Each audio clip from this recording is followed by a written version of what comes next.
Hey guys, welcome back to the channel, and today we have got the Tamiya Grand Hauler back on the table. So, last time you saw this, I actually had finally managed to get it out for a little run, doing some log hauling. Kind of got a little bit of flack on that video, because the amount of people said, "Oh my god, I can't believe you're running that into mud, you're running it into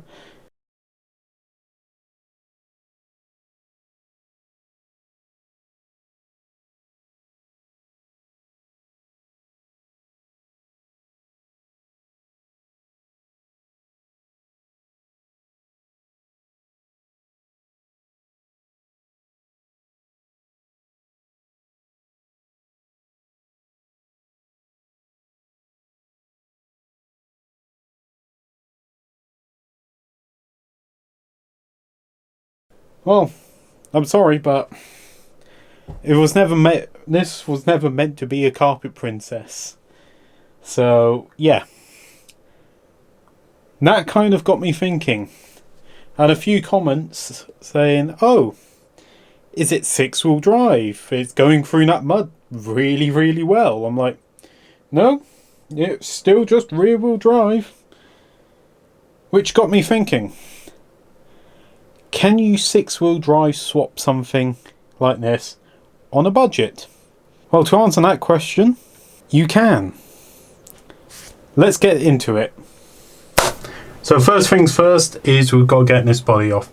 I've loosely placed it on basically just to make it easier for this video. So, first thing you can notice as I've taken the body off, something seems a little bit different here. Usually with the Grand Hauler there would be a flat base plate here with 2 seats.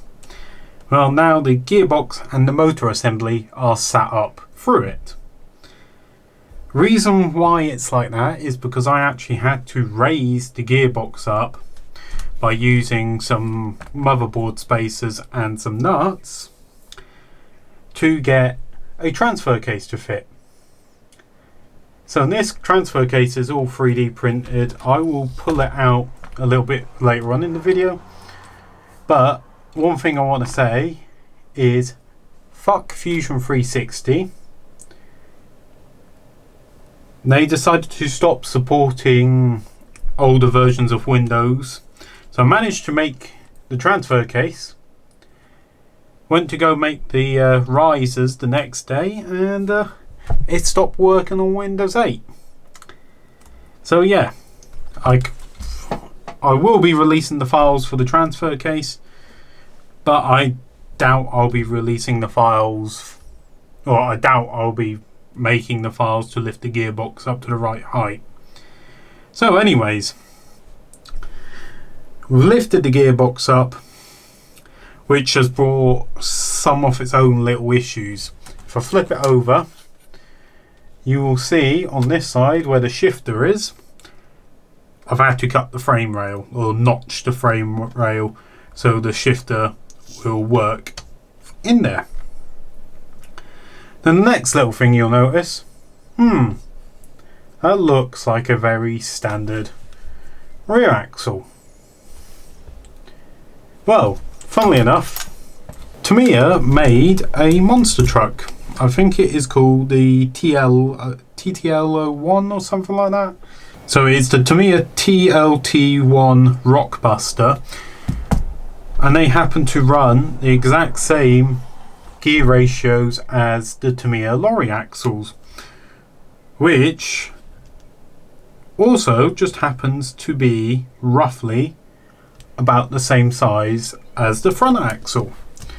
When I say roughly, you will notice this is kind of narrower compared to that. So you need a real offset rim. But in the case of what I've done, is I've gotten one of the set of rear dualies, the inside one with the hex, and I've just mounted it on without the extra wheel. And that seems to work. All you really need to do is add some elastic bands so you don't get any wheel slippage or glue the rims. In this case I went with elastic bands because I'm not 100% sure I want to keep these tyres, as they're quite a hard compound. But to adapt them on, all I needed to do, actually, to drill on the casing dead center in the housing to make a little dimple for the rivet on the leaf springs to sit into, and then I had to make my own plates to hold it. Sadly you cannot use the original U-bolts. What I had to end up using is U-bolts from the Tamiya Bruiser or HGP 407, which happen to be longer than the stock ones. Which they work very well. I may actually have to end up cutting them down because they are a little bit too long and get stuck. My next issue I had was trying to find a drive shaft for this. So this is a AliExpress special. It was one of the longest drive shafts I could find. It's one of them, if I rotate it you'll see the lines on it there. It's one of them ones where you can buy it and cut it down, hence why the front one's a hell of a lot shorter than the rear. It almost fits. It almost. If I bring this up, you'll see, yeah, there's just a little bit of overlap, which does give it a little bit of play.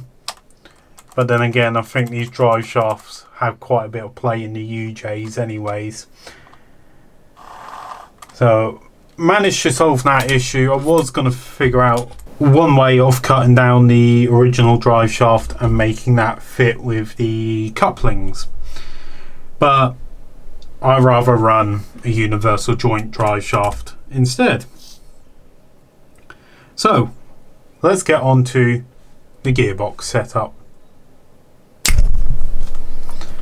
So, with the gearbox partially pulled out, it is still wired to the ESC. You can see the transfer case in all its glory. Got a nice little cut out here for the gear shift lever so it doesn't interfere. So you can also see it is offset from where the original output would be, which is about there, is offset drop down. Reason why it is offset and drop down is so it will clear. There's like some little plastic nubbings on the gearbox housings. I wanted to try and bring it up as close as possible, or have the output as close and as high up as I possibly could.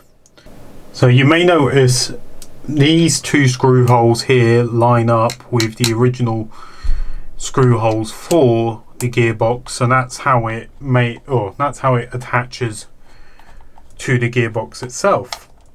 Then you'll also see that there is two other holes, one up at the top and one down at the bottom. One at the bottom is basically just a pass-through screw where you just put a nut on the opposite side. The top one sort of self-contains, it sort of self-taps into the casing itself. Alright, so as we pull the cover off, you'll see inside that is an SCX10 gear set. So these two are from you can buy replacement gear sets on eBay, on AliExpress, but basically what I've done was modelled it to fit that gear set in there, and it should just pull straight off the gearbox. So in the gear sets, when you order them online, they often come with like the central post, and I just happen to have some bearings laying around which fit, but these should be the same size standard bearings as what fits in the gearbox itself. But as you can see, it all meshes nice and lovely, nice and quiet, with no issue. So you may be wondering on the gearbox side. So on the gearbox side, this is a 5mm shaft gear pinion, which just happened to be the right gear pitch to mesh nicely. Come on, camera. To mesh nicely with the SCX10 internal gears. So what size it is actually 22 tooth.